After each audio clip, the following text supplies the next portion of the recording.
Assalamualaikum and hi to everyone. We are from AS120 Today, our group will be presenting about the red panda for code BIO320. So, this is our group members. Nur Ali Akila, Fatin Shazwani, Aizam Yusof, Amilah Fadina Putri, and Nik Shahidatul Halifa. Firstly, I will present about the taxonomic description of red panda. The domain of red panda is Eukarya. Next, the kingdom of red panda is Animalia because it is a multicellular and heterotrophic organism which consumes organic matter. Then, red panda is classified under the phylum Chordata because it has a spinal cord and a backbone. The red panda is in the class Mammalia. This means it has fur, warm-blooded, and feeds its young with milk. Next, it belongs to the order Carnivora. Although the red panda mostly eats bamboo, it has teeth and a digestive system similar to carnivorous animals. Moreover, the red panda is the only living member of the family Ailuridae because all of the other species in this family have gone extinct over time. Furthermore, genus of red panda is Ailurus, which is a monotypic genus that includes only this one species. The species name is fulgens, so the full scientific name is Ailurus fulgens. Did you know International Red Panda Day is celebrated on 20 September 2025? It is a special day dedicated to raising awareness and support for red panda conservation around the world. In addition, the red panda is often seen as a symbol of patience because of its calm nature and slow, thoughtful movements in the wild. Last but not least, there are two recognized subspecies of the red panda, which are Chinese red panda and Himalayan red panda. The Chinese red panda, which is mostly found in China, has darker, redder fur, more distinguished striped tail rings, and a larger skull, while the Himalayan red panda, which is found in Nepal, Bhutan, and parts of India, has a lighter, whiter face and a smaller body. Next, we are looking for habitat of red panda. First of all, red panda are usually found in eastern Himalayas and southwestern China. First type of forest. It have a temperate broadleaf and conifer forest with a lot of bamboo, moss, and dense tree canopy. Second, climate. It have a cool and moist environment with a high humidity. Third, shelter. Red panda rely on natural feature of the forest for shelter. They sleep and rest in the tree, hollows, dense branches, or in the undergrowth near the forest floor. This shelter help protect them from predator and human disturbance. And lastly, behavior.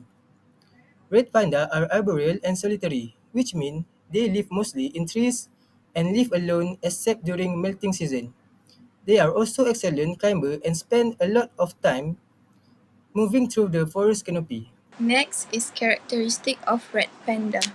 So for characteristic of red panda is the red panda is slightly larger than a domestic cat with a bear-like body and thick russet fur. The belly and limbs are black and there are white marking on the side of the head and above its small eyes. Red panda are very skillful and acrobatic animal that predominantly stay in tree. Almost 50% of the red panda habitat is in the eastern Himalayas. They use their long bushy tail to balance and to cover themselves in winter, possibly for warmth. Primarily an herbivore, the name panda is said to come from the Nepali word which is ponya, which means bamboo or plant-eating animal. There's a lot of red panda morphology, which is size, coat weight, head and face, limb and claw and tails. So for first one is size. The length of red panda is 50 until 65 cm. The tail of red panda is almost 30 and 50 cm. The last one, the weight of red panda can almost reach 3 until 6.2 kg. So for coat and weight, red panda has thick soft fur with reddish brown and black limbs. For the shape of head and face of red panda has round-headed with short snout and large pointed ear with white face tear mark. And for the limb and claw, red panda has short angle foreleg and strong flexible limb and semi-rectangular claw, which is sharp and curved claw. So the last one is tail. Red panda has long bushes but not prehensile and used for balance and warmth. So next is red panda diet and feeding behavior. There's 5, which is dietary classification, bamboo depends, supplementary diet, feeding behavior, and unique adaptation. So for the first one is dietary classification. Red panda classified as a carnivore, which is evolutionary lineage and herbivorous feeding habit. So the second one is bamboo depends. 65% of diet red panda is based on bamboo. They eat leaf and shoot. So for supplementary diet, red panda also consume a fruit, blossom, acorn, roots, grasses, lichen, and bird egg. So for feeding behavior, usually red panda selective feeder, which is they prefer to eat leaf tip and tender shoot. So for unique adaptation, red panda also known as carnivore digestive system that easily adapt to metabolically and physically environment. Next is unique features of red panda. So as we know, red panda also have pseudo-thumbs, which is a modified wrist bone known as pseudo-thumb, which they can use for grasping. So for the second one is arboreal adaptation, which is they are highly adaptive to an arboreal lifestyle with flexible joint. So for the third one is family unique.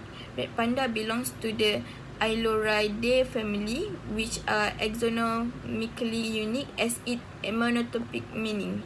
So for the fourth, when treated, they can stand on their hidden leg to appear larger and more intimidating. So red panda also communicate using a variety sound, which is including tweet, squirrel, growl, and hisses.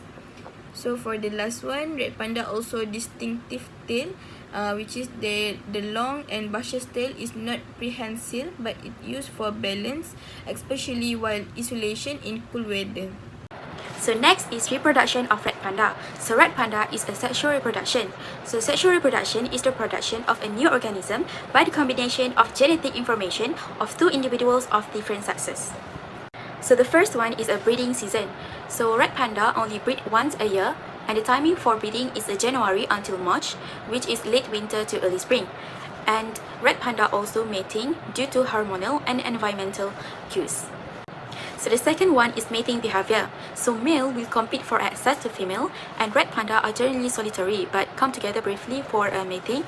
And red panda also use sense, marking, and vocalization increase during this time, which is for mating behavior. So the third one is gestation and birth. Gestation period is around 112 until 158 days. So the birth season will be on June until July, and the number of cubs that will be produced by red panda is 1 until 4 cubs, but usually it will be 1 or 2 cubs only.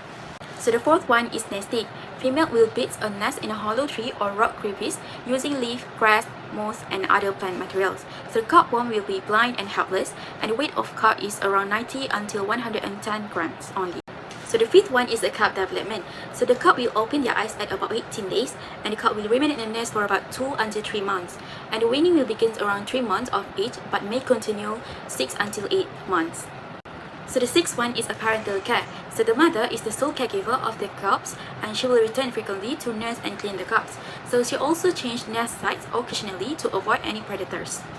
So lastly is the sexual maturity. So sexual maturity for red panda will occur around 18 months to 2 years, and the lifespan of red panda is around 10 until 12 years in the wild. So after sexual maturity occur, the female and male red panda will mating again and will produce a new cubs, and that's how the life cycle of a red panda will occur by reproducing a new cub. Moving on to the next one. So now I'm going to talk about the importance of red panda to ecosystem and in economy. For your information, red panda play a vital role both ecologically and economically. From an ecosystem perspective, red panda are essential for maintaining forest health and biodiversity. For example, they help to control insect populations and contribute to the natural balance of the food chain. Moreover, they also assist in seed dispersal, which is crucial for the regeneration of forests. As these animals move through their habitat, they unintentionally spread seeds from the fruits they consume for helping new plants grow and ensuring the forest remains diverse and resilient. While on the economic side, red panda are important to ecotourism because they can attract visitors to national parks in countries like Nepal, Bhutan, and India, which helps to support local livelihoods. This also can boost local business from guide to hospitality services and encourage the preservation of natural area. In addition, there are growing opportunities in conservation-related jobs and education.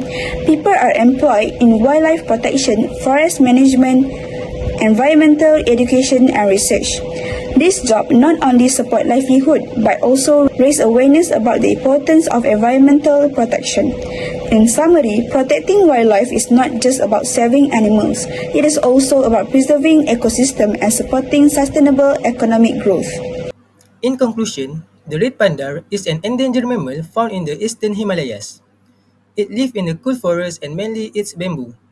Red panda reproduce sexually and help maintain forest biodiversity. Their unique traits and declining number make them important for conservation. Thanks for watching.